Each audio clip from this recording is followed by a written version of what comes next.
అనేక ఎత్తులు ఆసక్తికరమైన మలుపుల మధ్య తమిళనాడు ముఖ్యమంత్రిగా పాలనా పగ్గాలు చేపట్టిన ఎడప్పాడి పళనిస్వామి శాసనసభలో బలపరీక్షకు సిద్దమయ్యారు. సభ విశ్వాసం చూరగొనేందుకు గవర్నర్ 15 రోజులు సమయం ఇచ్చినా వ్యూహాత్మకంగా శనివారమే సత్తా చాటేందుకు ఏర్పాట్లు చేసుకుంటున్న శశికళ అనుచరుడు బలపరీక్షలో ఖచ్చితంగా విజయం సాధిస్తామని ధీమా వ్యక్తం చేశారు. పళనిస్వామి ముఖ్యమంత్రి అయిన నేపథ్యంలో జే సమాధి వద్ద నివాళులర్పించిన మాజీ ముఖ్యమంత్రి పన్నీర్ సెల్వం అమ్మ పాలన కోసం శశికళ చేతిలోని కీలుబొమ్మ సర్కారుపై ధర్మయుద్ధం కొనసాగిస్తామని ప్రకటించారు.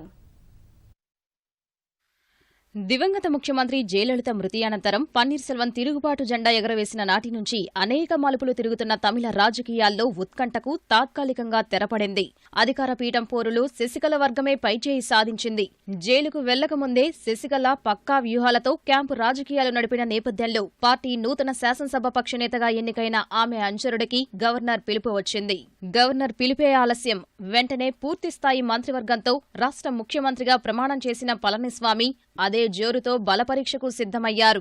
గవర్నర్ బల నిరూపణకు 15 రోజులు సమయం ఇచ్చినా కాలం గడిచే కొద్దీ పరిస్థితులు మారతాయని గ్రహించిన పళనిస్వామి శనివారం నాడే సభలో బలం నిరూపించుకునేందుకు సిద్దమయ్యారు.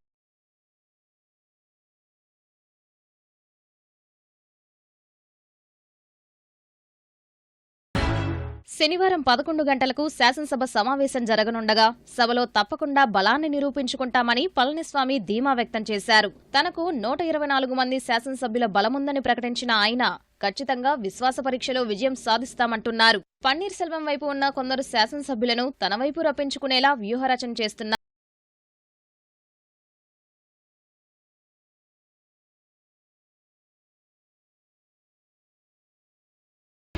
కాగా శశికళ వర్గంతో మాజీ ముఖ్యమంత్రి పన్నీర్ సెల్వం పోరాటానికి సిద్దమయ్యారు. గురువారం సాయంత్రం చెన్నైలోని మెరీనా బీచ్లో ఉన్న జయలలిత సమాధి వద్ద నివాళులర్పించిన పన్నీర్ సెల్వం అమ్మ వ్యతిరేకులకు పార్టీలో కీలక స్థానాలు కట్టబెట్టారని, కొత్త ప్రభుత్వాన్ని శశికళే నడుపుతారని ఆరోపించారు.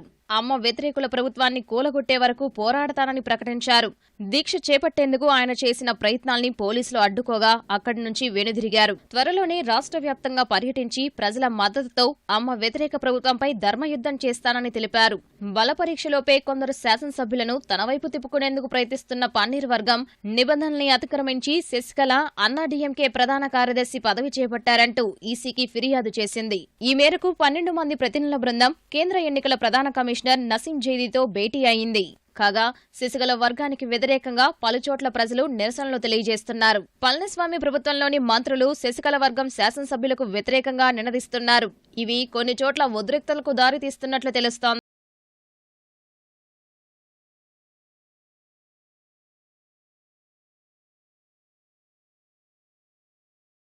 పళనిస్వామిని ముఖ్యమంత్రిని చేయడం, తన అక్క కొడుకు దినకరన్ను పార్టీ ఉప ప్రధాన కార్యదర్శిగా నియమించడం ద్వారా పార్టీపై శశికళ తన పట్టు నిలుపుకోగా జైలు నుంచే ఆమె ప్రభుత్వాన్ని నియంత్రిస్తారని అందరూ భావిస్తున్నారు. ఈ నేపథ్యంలోనే దినకరన్ జయలలిత మృతితో ఖాళీ అయిన ఆర్కే నగర్ నుంచి శాసనసభకు పోటీ చేస్తారనే వార్తలు వెలువడుతున్నాయి. కాగా అన్నాడీఎంకే వర్గపోరులు తామెవ్వరికీ మద్దతివ్వబోమని డీఎంకే పునరుద్ఘాటించింది. జైలు నుంచి శశికళ పరోక్షంగా పాలనా వ్యవహారాల్లో జోక్యం చేసుకోకుండా చూడాలని ఆ పార్టీ కార్యనిర్వాహక అధ్యక్షుడు స్టాలిన్ డిమాండ్ చేశారు.